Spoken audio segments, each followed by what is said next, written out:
Do you ever have a conversation and then either hours later or right after you left, or maybe even the next day or few days, you ruminate over the conversation? You worry about, did I come off wrong? Did they understand me?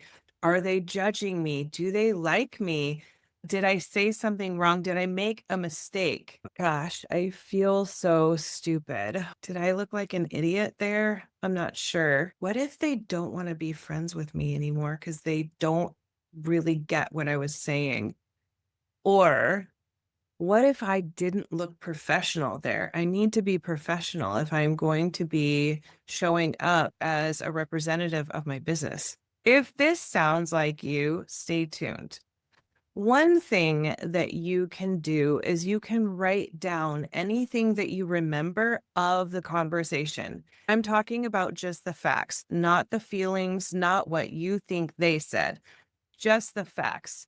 What can happen in these situations is a lot of thought processes and almost this backtracking of, well, when I said this, I meant this, and I think they thought this, or maybe they thought I was saying this or meaning this, and that's not what I was meaning. Oh my gosh, what if they're mad at me? What if they're upset with me? What if? Write down all of the facts, just the facts, not the feelings, not what you think they mean, not what you think they think it means, but just the facts. Read the facts over again and ask yourself, did I say what I was intending to say here? Let's face it, folks, a lot of us neurodivergent people, we're transparent. So we say what we mean. There are also a subsect of us that are people pleasers. And so we say things that we think that they want to hear, but that's not actually what we meant. So it's important to write this down and decide for yourself, did I come off the way I wanted to? Or did I say that because I thought that's what they wanted to hear? Let's face it, we live in a world that just wasn't made for us.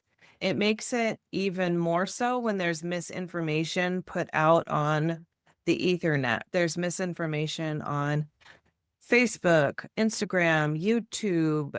There also is a lot of instances where this is normal to do in a conversation. I have seen things like, if you want to be respected in a conversation, make eye contact. For some of us, that doesn't work. I've also seen other instances where if someone is fidgeting while talking to you, it means that they're hiding something and they're not trustworthy. That doesn't apply to neurodivergent folks.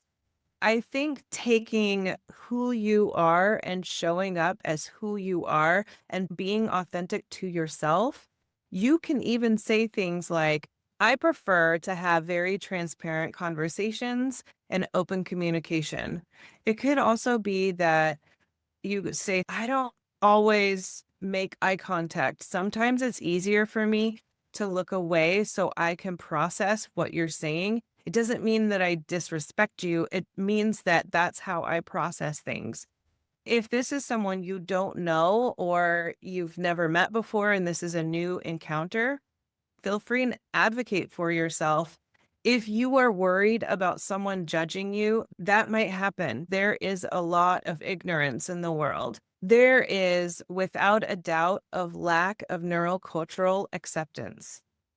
If you are ruminating over all of the things that you may have done right or done wrong, I'm not saying it's not going to happen, but I am saying you can put your mind somewhat at ease by writing it all down or even voice to text it down so you can look back and see if you showed up the way that you want to show up. If someone is judging you or misunderstands you, unfortunately, that's not on you. That is for them to work out. Now, if they come to you and they ask you, what did you mean by this? That is a great opportunity to have a conversation. But if they quietly walk away and they completely misjudge you, then that is showing a lack of their qualities, not a lack of your qualities. That is showing ignorance to a neuroculture that really needs to be better explained and show up in the world.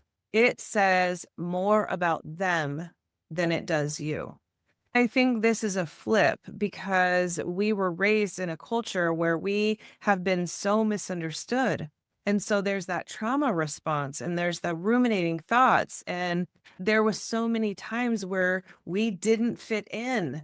That need and want to fit in, that need and want to do it right can be overwhelming. It can take a lot of effort and energy on our part. It's really important to start to unmask.